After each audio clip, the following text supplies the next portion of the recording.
Hello class 6, welcome to the chemistry class. Today we will be talking about the chemistry and its fundamentals. Now before knowing chemistry and the types of it, we have to know about the mother of it, that is the science. We all have gone through the science and we have read about it in our previous classes, right? Now many of us have thought like science is so difficult, we have to learn so much new words and all these kind of activities, stuffs. But let's make three points which can make science easier. Okay.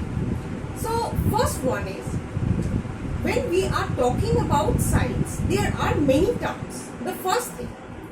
So in science, the fun part is, in that term, maximum of the definition lies behind. Now, number 2, we have to question. Number 3, logic. So, while knowing science, we have to question why this is happening, why that is happening. So, if you are questioning, if you start questioning, we have already known 50% of the science. And after that, the knowing should be based on logic. Okay, so let's start about science and its, what is it? Okay. So we can see science, it is written that it is a systematic knowledge. Now what is this systematic knowledge means? Systematic knowledge means something we have prepared gradually, which we have not come suddenly or we have not discovered.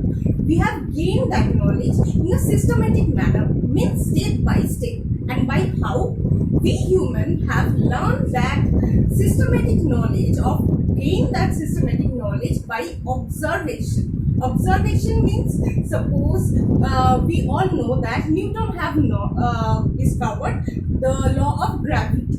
Now, how he got that? One day he saw that one apple is dropped from the tree to the ground. We all have seen that, but he thought that why it is dropping from upward to the ground. We didn't thought that. He thought that. This is how he started knowing what is the reason behind it, and gradually the logic came up and the concept of gravity came up. Similarly, this is how the systematic knowledge is gained, and this knowledge is followed by the experimentation. When we are learning science, we have to give the proof. Now, how to give the proof? By experiment. This is how what science is. Now, science has many branches. Among these, 3 branches are the mother science.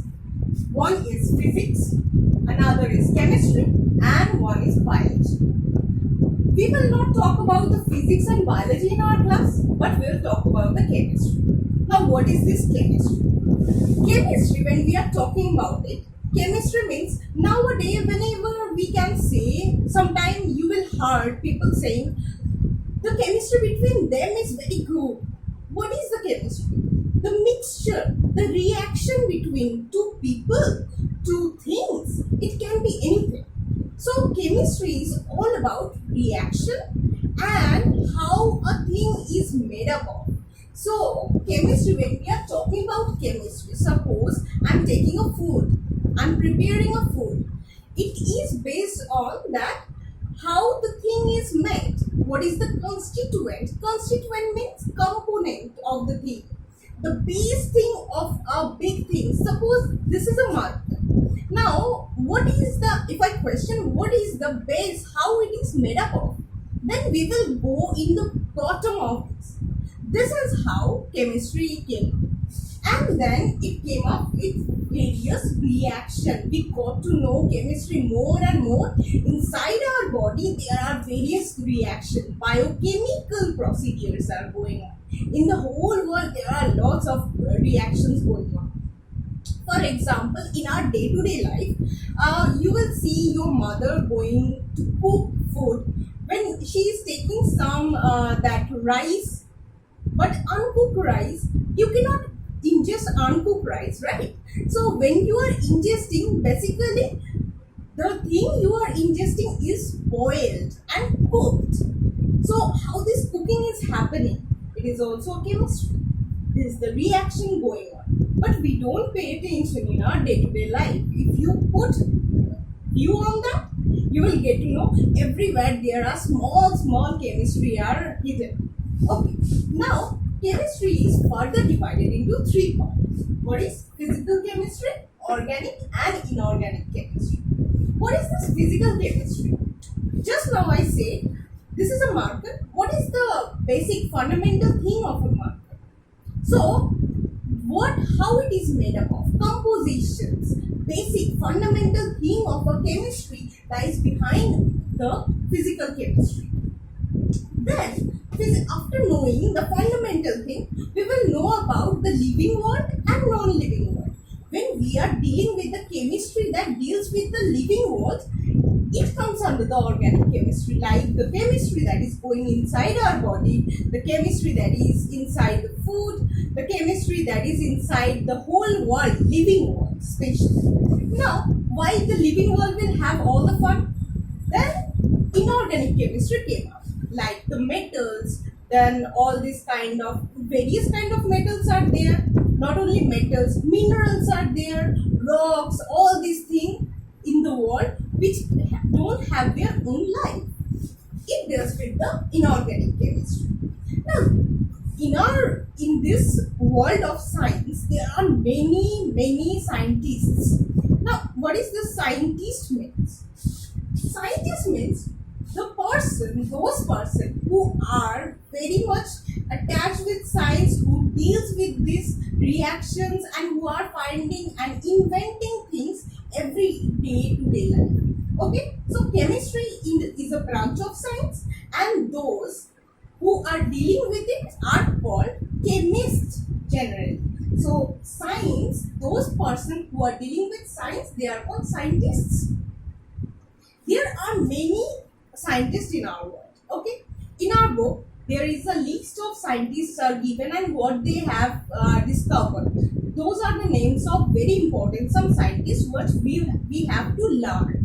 Okay, now after that, now we can ask like why we will study something which have no life or something so deep, so reactionful. Why we will study it? What is the utility of it? So I have written, see, why will we study chemistry? So there comes the importance of chemistry. What is the importance of chemistry? Now, if you see it very precisely, that I said that in our everyday life you can find chemistry, or rather specifically if I say in everyday life you can find some sciences. So first I will talk about agriculture, which is the base of our living. In our agriculture, how chemistry is depending, or this agriculture basically is depending on chemistry. Now, we have seen that there are many bugs or insects, pests, all this, they destroy the agriculture. And this agriculture field, they benefited by using of the fertilizer. We have known this term, pesticides, fertilizers, all this thing. So in agriculture, there are the things like fertilizer, pesticides, weedicides, insecticides, all these, and fungicides also. These are basically nothing but the chemical things which we are using in the agricultural field. After that, what? Food processing industry. Now, when we go, many of us go to the supermarkets to buy the processed pickles, processed curd, and many things which is already processed. Now, say if these things are not mixed with some chemical, they would have gone rotten very fast, right? So some chemicals are mixed with these food items which are less harmful. So they will be called as the food preservatives, because they preserve the food and make it like we can use it after many long time, or some we can see these expiry dates are given, so that this chemical will lose its importance after that time. Okay, So these preservatives are used in the food processing industry. After that, the medicine. I don't have to say anything. Medicine is all about antibiotics, preservatives, or any other kind of analgesics. All these are the chemicals. Then comes clothes. Many of us wear the terracotta dresses or terry leaf. Many of these, like two clothes, two raw fibers are blended together, or chemicals are mixed with the natural components to make them new kind of clothes. They are called, these names are given. Okay, now in the other industries like petrochemical industry, fertilizer industry, food industry, many other industries, their chemicals are inevitable.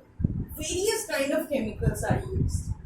Then in the transport, we always we know that diesel, petrol, all these are chemicals which, without which we cannot use the transports. Then comes cosmetics. We are very well accustomed with this. Talcum powders, lipsticks, all these makeup stuffs. These are nothing but, cosmetics are nothing but chemicals. Then in the defense mechanism. Now in defense mechanism, we can ask like how this is, how we are using chemical in the defense system.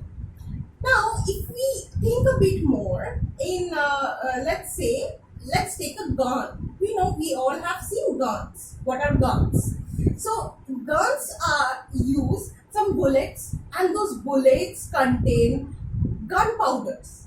So these gunpowders, then TNT, all these are explosives which are used in the defense mechanism, and this is nothing but the result of a chemistry. Again, the energy sources. In energy sources like petrol, coal, all these, not coal, sorry, petrols, then there are LPGs, all these are the sources of energy which we use now and have become a part of our life. Other than that, metals. New metals like cast iron or stainless steels. All these are the result of chemical reactions, and this is also a gift from chemistry. So these things are very close to our regular life and very important. That's why we can say that chemistry is very important in our life, and that's why we should study it. Okay, so this is it for today, and after that I will be attaching some assignments which you have to follow up. So the chapter 1, we have gone through the chapter 1 overview, and I will be following up your assignments. Thank you.